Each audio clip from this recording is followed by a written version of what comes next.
discussed everything like how there are many ports, and if you move the pointers over the ABCD points, how the range of the instrument increases rapidly. So, and most probably this one, did I complete this one? Anything? 149. Did I complete slide number 149?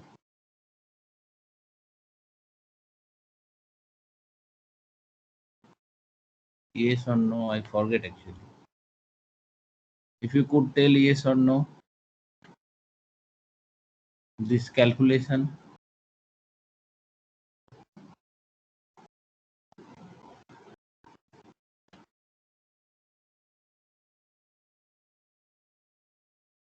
Please respond.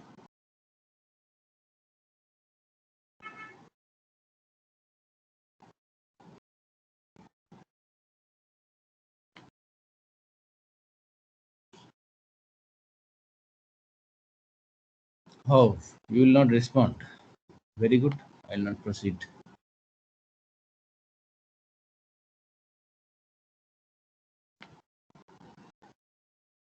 Once I get response, then I will proceed.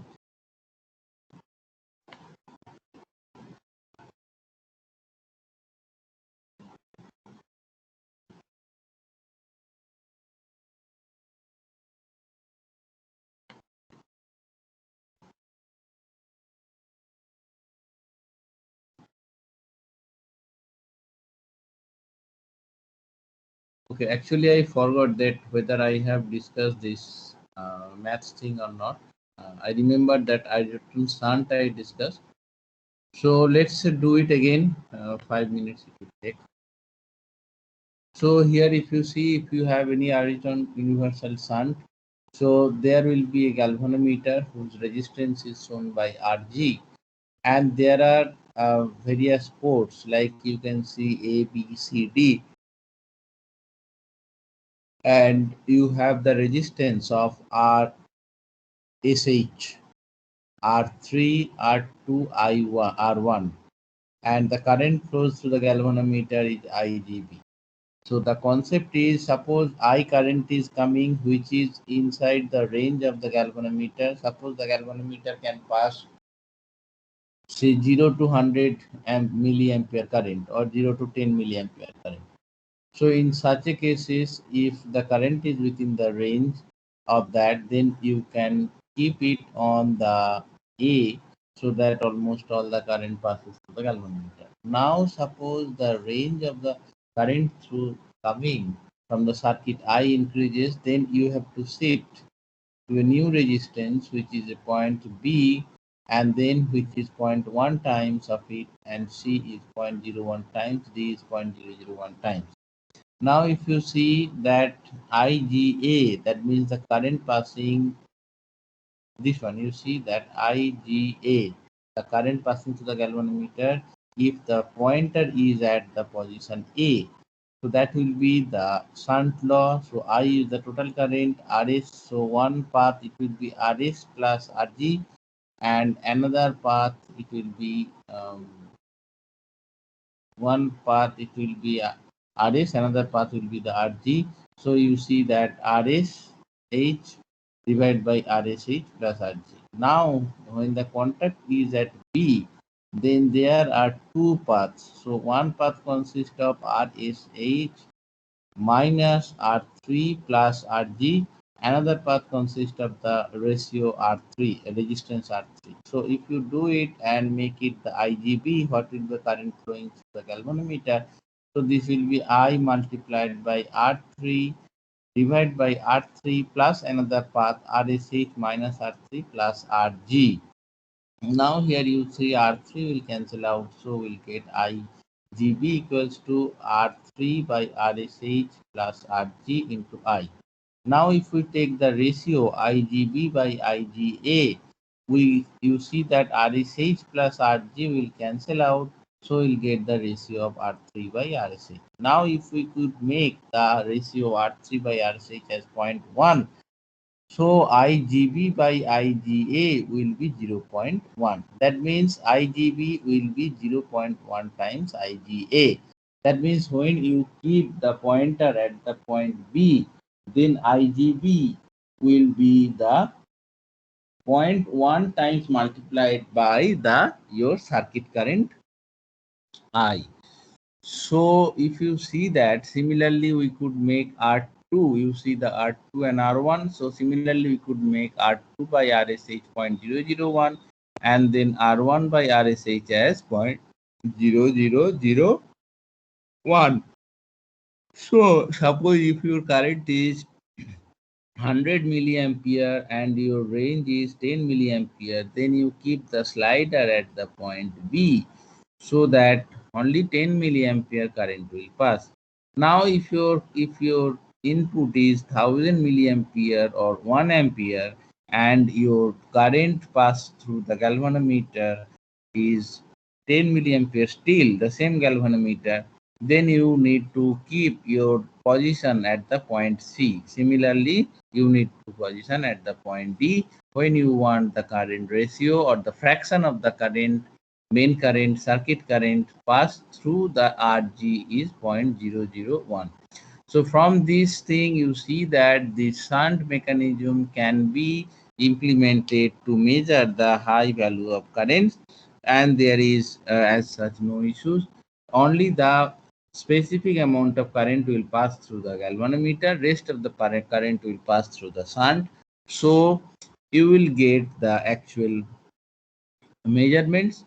Only thing is that you need to change the scale of the galvanometer so that you can do it, and you can draw multiple scale, and there might be a slider which you can move to measure if the range of the current increases. So this is all about it. So now why it is called universal shunt? You should note that the relative values of the current through the galvanometer and through the shunt do not depend on the value of the galvanometer resistance. Here if you see the IGB by IGA, it is the R3 by RSH, which is both resistance of the shunt. So nothing it relates with the galvanometer resistance, and hence this shunt you can build this shunt, and this shunt you can bring and attach with any galvanometer of any range or galvanometer of any internal resistance, and this shunt will work. So that is the reason it called as the universal shunt, because it can plug into any galvanometer instrument. So what we used to do initially, we should keep the sliding contact at the lower end. So what will happen in that case, most of the current will pass through the shunt and very less current will pass through the galvanometer, and based on the range you want to measure and range of the input current which may vary, you can sliding contacts can be moved up and the sensitivity will increase, and we could go either in the deflection, reading the deflections, or reading the balance condition, both the cases. So now let's come and see, there will be a numerical example which is very important. You see, now we'll see. Let's see if we query. Okay, fine. So now let's go to the numerical examples. In these examples, what is asked? So this is taken from the SANI. So the galvanometer manuals or the galvanometer specification or the cards attached to the galvanometer, always you will see a plate, not card, it's a plate, aluminum, and something is written over the plate, and that is always in machine lab we used to see. It is pasted on machine, it is pasted on all the meters, generally backside, and from there you could see that the data about the sensitivity, about the coil resistance, and all those things. So the card attached to a galvanometer gives the following data. Its sensitivity is 0.004 microampere per millimeter. That means if it goes the 1 millimeter, it's a 0.004 microampere. So to measure the say 10 microampere, so or 0.04 microampere, you need to the pointer will slide, or this light will slide 10 millimeter. So you see that how sensitivity is. So it's very sensitive. And then coil resistance of the galvanometer is 50 ohm, and CDRX, that means critical damping resistance, will be 300 ohm. So it is being used in a bridge measurement with an Ayrton shunt of 500 resistance. So, RSH, that means the full resistance of the Ayrton shunt, it will be 500 ohm. And the bridge measurement means you will need to determine the null point. So bridge measurement is always Wheatstone bridge, or some other bridge are also there. So let's see the Wheatstone bridge. So in such cases, if you attach the galvanometer and you want to find the null point detection, so in such cases it will be null point detection. So it is being used in bridge measurement with the Ayrton shunt, and the full RSH, or the full uh, resistance of the Ayrton shunt is 500 ohm. Now, is the galvanometer over damped, under damped under this condition of use? Explain briefly how you can determine whether the galvanometer is over damped or under damped in this condition. Now, let's say with the key K, you can note it in the figure sides. The galvanometer as a closed circuit, you can apply the galvanometer if you close the circuit at K. And so total resistance, then how much will be the total resistance? So it will be 500 plus 50. Maximum resistance you could give is 500 plus 50, or 550 ohm, and external resistance for the critical damping is 300 ohm. This is written. So the resistance of the circuit for the critically damping system will be 300 plus 50, which is galvanometer resistance, that is 350 ohm. Now you see that the total circuit resistance is 550 ohm, and the critical damping resistance is 350, because external resistance 300 plus galvanometer resistance is 50, so 350 ohm for the critical damping resistance.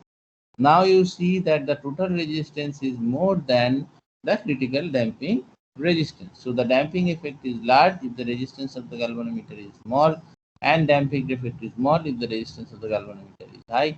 So the here we see that the galvanometer circuit, we can give the 550 ohm is the resistance, and which is larger than the critical damping resistance 350 ohm. So the galvanometer damping is smaller than the critical, and the galvanometer will work on the underdamped system. Okay.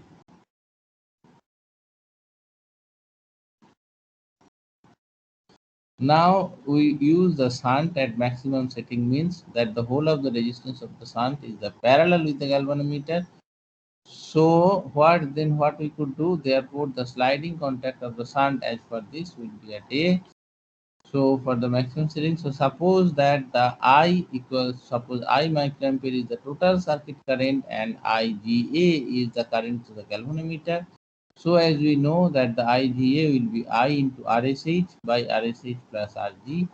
So that will be equals to 500 by 550 into I, that is 0.909 I microampere. So now the current sensitivity is 0.004 microampere. So it deflects the galvanometer. 0.004 microampere current deflects the galvanometer through 1 millimeter, and therefore deflection of the galvanometer with a current of 0.909 I microampere is, you can divide it 0.909 by 004, that is 227 I millimeter. That means sensitivity will be 1 by deflection, that is I by 227.25, it will be 0.0044 microampere per millimeter. Okay, so that was the B. B will be what will be sensitivity of the galvanometer with the shunt at maximum setting. Sensitivity of the galvanometer, original galvanometer was 0.004. Now if the shunt is the maximum setting, the sensitivity will be 0.0044 microampere per millimeter. Now come to the section C, where where should the shunt be tapped to give the sensitivity is 0.01 as grade B. So if we want a sensitivity of 0.01, so where the galvanometer shunt should be tapped. So for that we need to determine, so new value of sensitivity is 0.01 times the earlier sensitivity. So it will be 0.0044 by 0.01, that means the new sensitivity is 0.44 microampere per millimeter. Suppose the slider contact is at C. Suppose the slider contact is at C, and when this sensitivity is obtained, the resistance being R2 is indicated. Suppose the resistance is R2 when the sensitivity we obtain this one. Suppose the slider contact any arbitrary point C where the resistance from the below is R2, full resistance is 500 ohm. Then what will be the ratio of the current? That will be I into R2 divided by R2 plus RSH minus R2 plus RG. So that will be I into R2 divided by RSH plus RG. And we know that the RSH will be what? RG will be what? RSH is 500, we know. RG is 50 ohm, we know. And R2, so if we could write it, what will be that? So 1.88 R2 will be, let's remain it as R2. So I R2 divided by RSH plus RT, and that will be 1.88 into 10 to the power minus 3 I R2 microampere. Now the deflection will be 1.82 into 10 to the power minus 3 I R2 multiplied by the sensitivity, because this is microampere. So 1 by 0.00 4, that will be 0.455 IR20. The sensitivity at C will be I by D, so I by 0.455 IR2, that will be 2.2 by R2, and this sensitivity will be 2.2 by R2 will be 0.44 microampere per millimeter. That's what the new sensitivity should be, and we can equate it, that 2.2 by R2 will be equals to 0.44. So R2 will be equals to 2.2 divided by 0.44 will be equals to 5 ohm. So the R2 will be 5 ohm. That means we need to we need to determine a point C where this is 5 ohm and rest of the uh, resistance will be 495 ohm. In such a condition, the sensitivity, this point it should be tapped, so that the sensitivity will be 0.01 as great as B. Okay, that means that sensitivity is 0.0044 and it should be 0.01 as great as, that means it is multiplied by 1 by 0.01. It is great, that's why it is giving multiplying 1 by this, so it will be 0.44. So we substitute it with the 0.44, so 2.2 by R2 will be 0.44, R2 we get 5 ohm. So in this case we need to tap the resistance, so that, so one side will be 495 ohm and another side will be 5 ohm. If we tap at that position, which is C, then our sensitivity will be 0.44 as great as 0.44 microampere per millimeter. So that is the problem. Okay. Now let's see if anybody has any query or anything.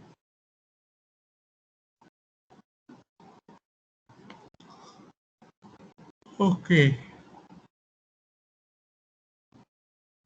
Then let's proceed. Okay, another thing which is very important, I was saying that I should discuss it. That is the temperature effect of the PMMC instrument. So you know that the temperature, how temperature can cause the error. How temperature can cause the error? Temperature can cause the error because when the temperature is increased or decreased, the resistance of inside the coil as well as the external resistance and resistance of the coil, galvanometer coil or galvanometer resistance, which changes. And due to that, if the resistance change, you know that the sensitivity will change, and you know that the deflection will change.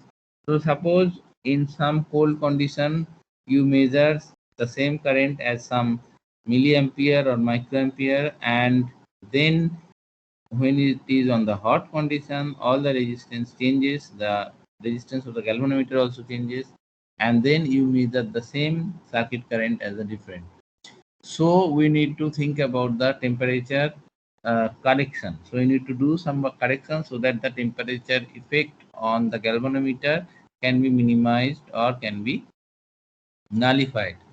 So temperature effect can be eliminated, although full elimination is quite difficult.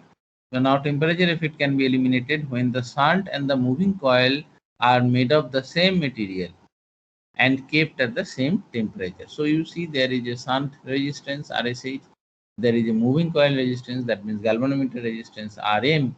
So it is possible that we made the shunt and the moving coil with the same material, so that the temperature effects on the moving coil or on the meter coil or the meter resistance is same as the temperature effect on the shunt resistance.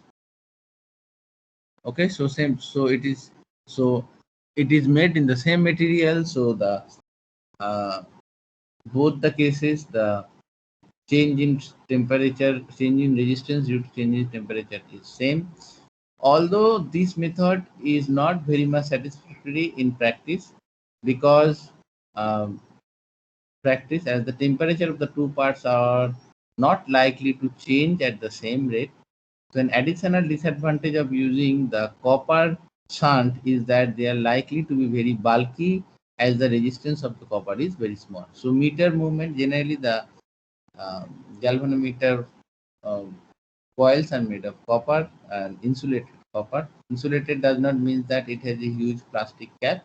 Actually, you will see the copper wire, which is slightly different color than copper, and it is insulated by coating some insulating material, not the plastic cap portion. So it's such a way it is insulated. So coating some material is coated on the copper wire very finely, so it looks like a copper wire, but it is insulated copper wire. And this method is not a satisfactory in practice, because that the shunt, if you build with the copper uh, wire, it will be very bulky, because copper resistance is very low, and to make the shunt quite high resistance you need much amount of copper, and which make it very bulky, as the resistivity of copper is more. Copper shunts are only occasionally used in the instrument with built-in shunt. So that is not practical. So what is the practical thing we generally use to do? We use the swamping resistance, which is very important in exam also. Very frequently it is asked that what is swamping resistance. So you see that the figure 8.8, there is a meter, there is a swamping resistance, and there is a shunt resistance. So you see that this type of arrangement is made, and swamping resistance RSW is made up of manganese, and it has a very negligible temperature coefficient. Okay, and having a resistance of 20 to 30 times of the coil resistance. So Rm. So Rm is the coil resistance with the meter resistance. Coil resistance means in the galvanometer, you know, one coil, moving coil will move. That moving coil resistance is Rm, and the swamping resistance, there are two properties. One thing is that swamping resistance will be negligible temperature coefficient, and generally it is made up of the material manganese, and it has a 20 to 30 times coil resistance is connected in series. So it is in series with the meter resistance, and it is a 20 to 30 times of the coil resistance. Okay. And a shunt of manganese is also connected across this combination. Shunt resistance is also connected.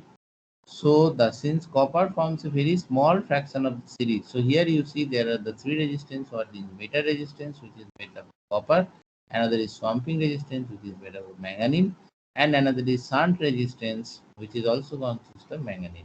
So since the copper forms a very small fraction of the series in this combination, and the proportion at which the current would divide between the meter and the shunt would not change appreciably even if the temperature changes. So suppose temperature changes, so both the RSW and RSH, shunt and the swamping resistance, both are made up of manganese, so it will not change much. Only the meter resistance will change. But you see that here the resistance with total resistance is composite of the three resistance, with two resistance will not change much or will not change. Meter resistance will change, and which is a very fraction of the both the resistance RSH and RSW. Meter resistance will be very small. That's what repeatedly I am saying. So So the total combination of the resistance will not change appreciably with the temperature. So the current division thing will remain almost same, and the temperature effect could be minimized. Okay.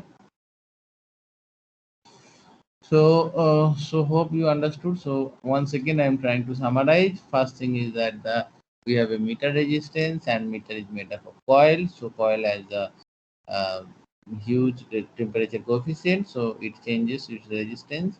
Then to make it to nullify that effect, we use the two resistance. One is swamping resistance. You have to remember that swamping resistance is always with the series, and you have a sun resistance. And sun resistance will be at sun, and the swamping resistance and the sun resistance both are actually much larger than the meter resistance, and they are made up of manganese, so that very small, there will be no appreciable change in resistance with the temperature, and the meter resistance will change. However, you see the total resistance, sun resistance, swamping resistance, and meter resistance among them. Meter resistance is very, very small. Two resistance are very large compared to meter resistance. So overall change in the resistance due to temperature will be negligible, and the temperature effect could be minimized. So now let's see one example. So this will be in this example it will be clear. Okay, so let's go for one example. So in this example, you see a voltmeter multiplier, a d'Arsenval galvanometer or meter movement is converted to a voltmeter. So we are using this galvanometer as a voltmeter. How we can use?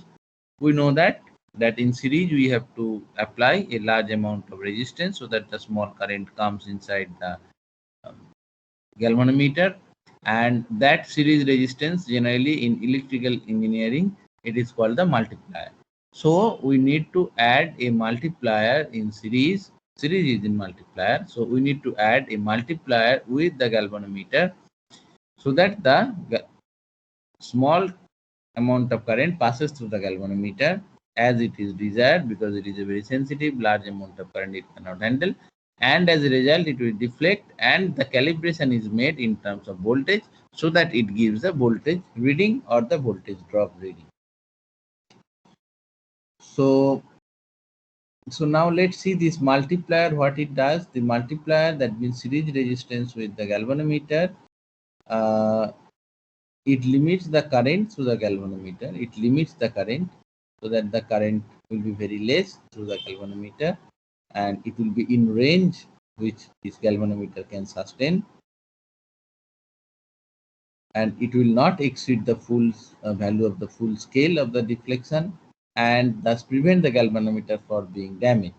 So multiplier is very important. Now suppose the value of the multiplier required to extend the voltage range. So we can apply the multiplier so that the voltage range can be changed. Now let's say Im will be the full scale deflection, Rm is the internal resistance, Rs is the multiplier resistance, V is the voltage across the multiplier for current Im, and capital V is the full range voltage of the instrument of the circuit. Now from the figure we could say Vm will be equal to Im Rm, and we can say total V voltage drop will be Im Rm plus Im Rs. So Rs will be equal to V minus Im Rm by Im, or V by Im minus Rm. So in such a cases, so we can also express the result in terms of multiplying factor of the multiplier. So the multiplying factor of the multiplier will be small n will be equal to capital V by small v, which is the ratio between the two voltage drop, and that will be Im will cancel out 1 by Rs by Rm. So the resistance of the multiplier will be determined by the m minus 1 into Rm. That means m is the multiplying factor, 1 is okay, and Rm is the resistance of the meter. So now suppose you want, you want that range to enhance this much time. So M will be known, Rm is known. So resistance of the multiplier is also possible to determine, and that much amount you need to add so that you can apply a specific galvanometer to a circuit where you want to measure the potential difference of your range of interest. So hence for a measurement of voltage m times than the voltage range of the instrument, the series multiplying resistance should be m minus 1, that means 10 minus 1 9 if it is a 10 times. So RS will be 9 times RM. So if you want to extend its range 10 times, that means 9 times RM will be your multiplier, and that you have to add in series. Okay. So this is the concept of multiplier, and this works when you need to this is the concept of the multiplier, and it works when you need to use the galvanometer as a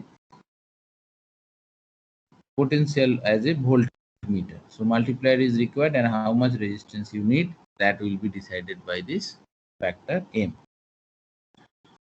Now there is another way of using the galvanometer, which is the shunt way. So ammeter, and for ammeter you don't need multiplier, you need the shunt resistance to connect. Let's see. Okay. So for ammeter you need a shunt resistance to connect. So as I discussed, this galvanometer or the PMMC instrument, which is only for DC, and this can be used as a voltmeter as well as it can be used as a ammeter. So when you use this instrument as a voltmeter, we need to use, for the proper range to operate, we need to use a multiplier resistance, which is a series resistance. And when we use this as a shunt, we need a shunt resistance or RSC. So when we use this galvanometer as a potential measurement or the voltmeter, we apply it in the series, in the parallel of the circuit. So in such a cases, we need to add the multiplier so that the specific amount of current pass through it, rest of the current will go through the circuit. And when we are using it is a ammeter, we need to, the meter is connected with the circuit in series. That means the circuit will pass through the meter, and we need a shunt so that most of the current will go through the shunt and very less amount of current will go through the meter, or the current which is of the specific range can only go through the meter. So this shunt resistance we need to determine the value. So a moving coil instrument has a coil wound with a very fine wire, and it can carry only a few milliampere of current. That's what I was repeatedly telling. And so for the full scale deflection, so you need to take proper precaution that if the current amount in the circuit is more than the few milliampere, the rest of the current will pass through the shunt, and the specific current which the galvanometer can sustain will go through the galvanometer. So a RSH or the shunt resistance, which is very low, could be connected in parallel with the basic meters. So you see that the shunt resistance is connected. And we discuss in detail how the universal shunt, if you want, for the multiple range of the meter, how it can be determined. That is discussed in detail. So here the similar kind of treatment is done. Now say if RSH is the shunt resistance, very simple, and RM is the meter resistance, IM is the meter current, ISH is shunt current, and total current is I.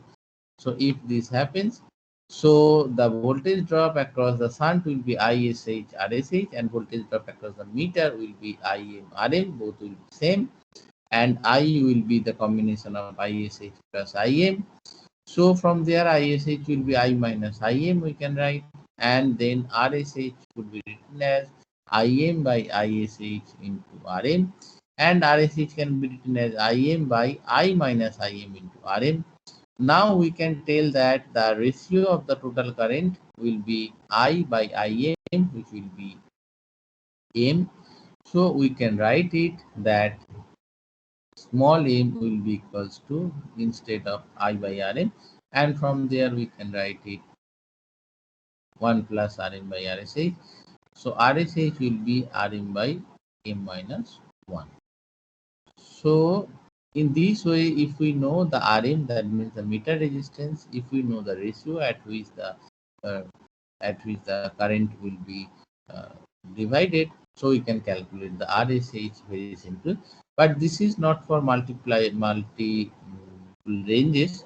This is actually for the single ranges. So you will not have the different knob to put and put it on the multiple ranges. For such cases, you need Ariton shunt, universal shunt. This is actually whatever the meter you see in your lab, that it is built for a specific range, and for that we know that what will be the range of the input circuit current, and from there we determine the RSH, and that much shunt with the fixed amount is attached, fixed amount resistance is attached, so that our galvanometer becomes the ammeter in that range. Okay, 0 to 10 ampere or something you see in lab.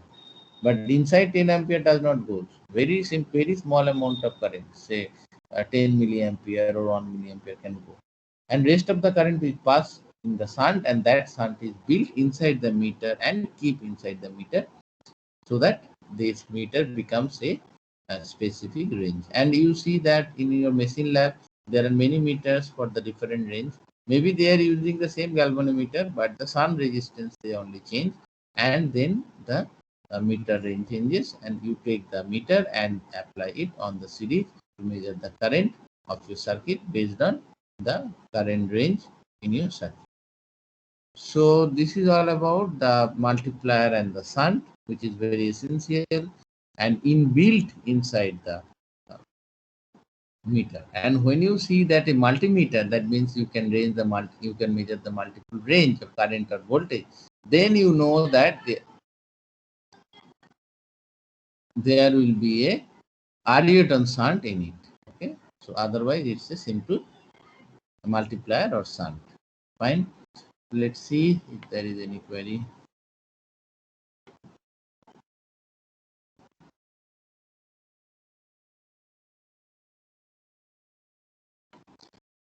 Okay, let's proceed to next. So a very simple example. Let's try to see numerical examples. So a moving coil, permanent Mangaline moving coil instrument is used as a voltmeter, and it has a resistance of 100 ohm. The scale is divided into 150 equal divisions. When a potential difference of 1 volt is applied to the terminal of the voltmeter, a deflection of 100 division is obtained. Explain how you can use this instrument for measuring up to 300 volts. So suppose you have a moving coil voltmeter and it has a resistance 100 ohm. The scale is divided into 150 equal division. Okay. So when 1 volt is applied, it goes to 100 division. Okay. That means 1.5 volt it can measure. Now explain how the instrument could be used for measuring up to 300 volts. So we need to extend the range so that not the 1.5 volt, it can measure up to 300 volts. Now let's see. We know that we need to give a series resistance with the PMMC voltmeter so that its range can be extended, and that series resistance I told that is called the multiplier. Now let RSC be the multiplier resistance, and that would be connected in series with the voltmeter. So voltage per division will be 1 by 100. So voltage per division will be 1 by 100 because 1 volt gives 100 division displacement. So voltage per division is 1 divided by 100. So voltage across the meter for producing the full scale, because 150 divisions are there, that is 150 into 1 by 100, that is 1.5 volt. So total 1.5 volt it can measure, that means 1.5 volt. More than that potential difference we cannot give, but we want to measure 300 volt. So rest of the potential difference, that means 298.5 will be in the resistance. Which resistance will be in the series resistance or multiplier. So we know that meter resistance is 100. So we know that RSC or multiplier resistance V minus IM RM, that voltage drop, divided by IM. So V minus IM minus V by IM minus RM. So we know that RM is of the 100. So that means, and V we want to measure is 300. So 300 minus 1.5 divided by 100 into Rm. That means 100 by 1.5 divided by 100. That means 19.9 kilo ohm we need to apply as a multiplier, so that the resistance voltage drop of 298.5 will be across the multiplier. The rest of the thing, that means 1.5 volt, will be across the meter. So if we want to use that 1.5 volt meter to measure 300 volt, we need 19.9 kilo ohm resistance in series with the meter. That's what I mean to say. Now another numericals, most probably it is the last point in this class. So a moving coil instrument has a resistance of 5 ohm and gives a full scale deflection of 10 millivolt.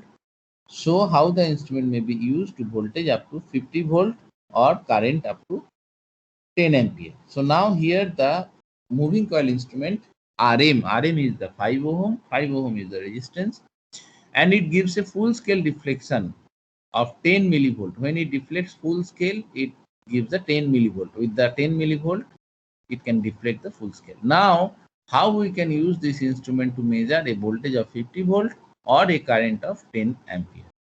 So now the full scale deflection will be what? For the current we need, so full scale deflection is 10 millivolt.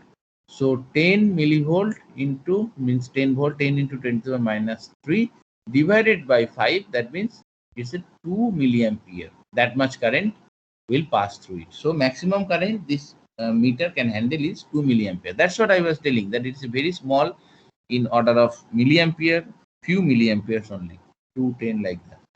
So the full scale deflection will obtain for the when 2 milliampere current is passed. So you have to remember that not more than 2 milliampere current can go through the meter. If we are giving more voltage or more current, rest of the current should go through the shunt.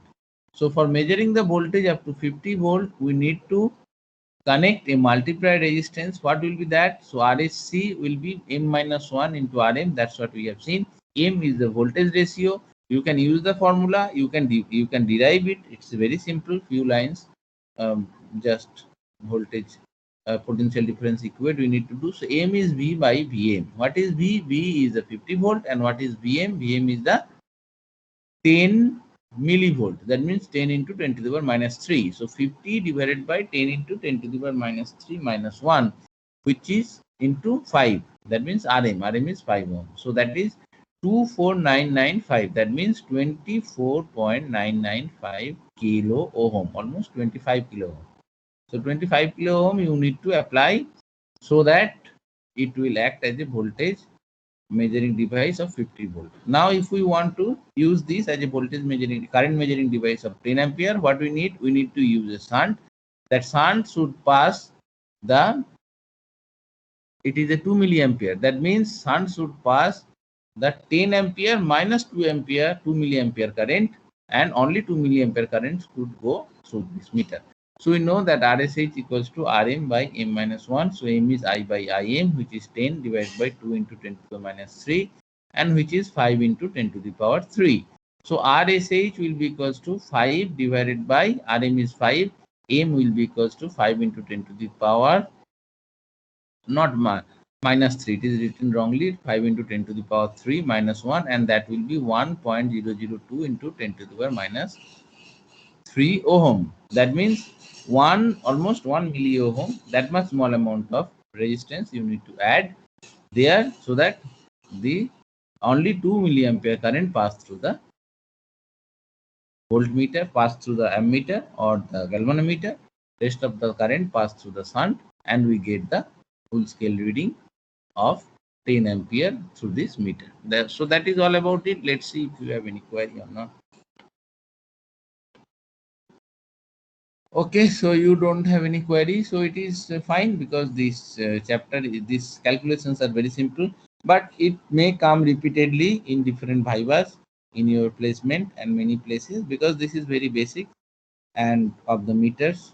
And whenever you go with viva for some meter or any, if you are going to any company job, it will be very much required.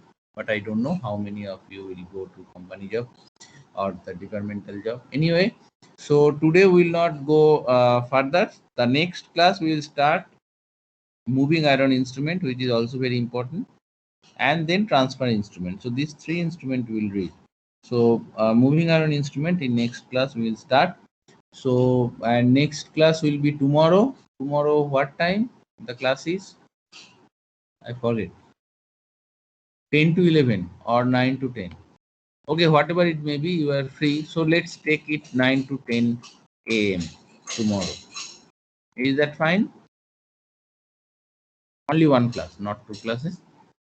So 9 to 10 a.m. tomorrow, um, there will be class. So I think it is fine. So now today we can end here, and thank you for attending the class, and hope you are enjoying the class. Thank you once more for attending the class. Tomorrow we'll meet 9 to 10 a.m. So now we can stop here and have a good day. Thank you all of you again.